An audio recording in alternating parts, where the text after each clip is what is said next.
ہوئے وہ کبھی بھی دنیا کے گناہوں کے لیے ایک کامل اور مستقل کفارہ ادا نہیں کر سکتا تھا، کیونکہ خداوند یسوع کی الوہیت، جس کے مطابق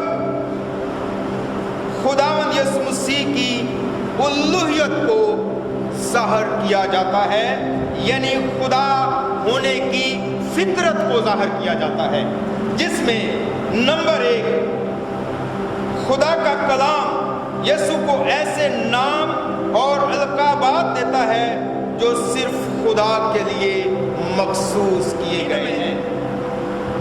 الفابیٹیکلی جب ہم دیکھتے ہیں تو الف وہ خدا ہے جو 20ویں باب کی 28ویں آیت کے ذریعے سے ہمیں ظاہر ہوتا ہے۔ پھر یسایہ 9 باب اور اس کی 6 آیت میں بھی ظاہر ہوتا ہے۔ مقدس پالوس رسول نے روم کی کلیسیا کو خط لکھتے ہوئے اس کے 9ویں باب کی 5ویں آیت میں بھی اسی بات کو ظاہر کیا ہے۔ وہ خدا کا بیٹا ہے۔ متی رسول 5ویں باب کی 25ویں آیت میں اور پھر متی رسول 16ویں باب کی 16ویں آیت میں اور پھر 8ویں باب کی 29ویں آیت میں، مرکز 14ویں باب کی 16ویں آیت میں اور مکاشفہ 22ویں باب کی 13ویں آیت میں اول و آخر، ابتدا اور انتہا کے طور پر اس کو ظاہر کرتا ہے۔ وہ قدوس ہے، وہ خداوند ہے، سب کا خداوند اور جلال کا خداوند ہے۔ نمبر 2، پوری دنیا کے اندر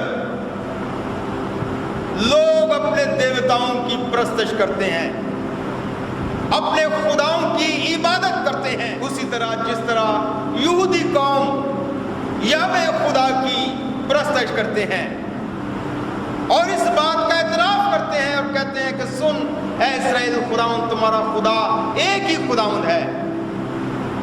اسی طریقے سے مسیح خداوند کی بطور خدا پرستش کی جاتی ہے، اور جب مسیح خداوند کی بطور خدا پرستش کی جاتی ہے تو کتاب مقدس میں متعدد بار جب اس کو سجدہ کیا جاتا رہا، جب اس کی ستائش کی جاتی رہی، تو کبھی خداوند یسوع مسیح نے لوگوں کو منع نہیں کیا، ان کے سجدوں کو، ان کی عبادت کو، ان کی پرستش کو قبول کیا۔ پھر کتاب مقدس میں خداوند یسوع مسیح سے دعائیں مانگی جاتی ہیں، مسیح کو تمام کاموں کو انجام دینے والا تسلیم کیا جاتا ہے، اور تمام کاموں کو جب تسلیم کیا جاتا ہے تو کتاب مقدس جو تذکرہ کرتی ہے یہ حق صرف اور صرف خدا کا ہے۔ کتاب مقدس مسیح یسوع کو دنیا کے خالق کے طور پر پیش کرتی ہے اور یہ بتاتی ہے کہ اسی میں سب چیزیں قائم رہتی ہیں۔ یہ قائم رہنے کا یا قیام کرنے کا تعلق مسیح کی قیامت کے ساتھ ہے، گناہوں کو معاف کرنے کا اختیار ہے، جی اٹھنے کی زندگی عطا کرنے والا ہے۔ کتاب مقدس مسیح خداوند کے متعلق بتاتی ہے کہ وہ تمام دنیا کا، تمام لوگوں کا منصف ہے، عدالت کا اختیار اس کے پاس ہے۔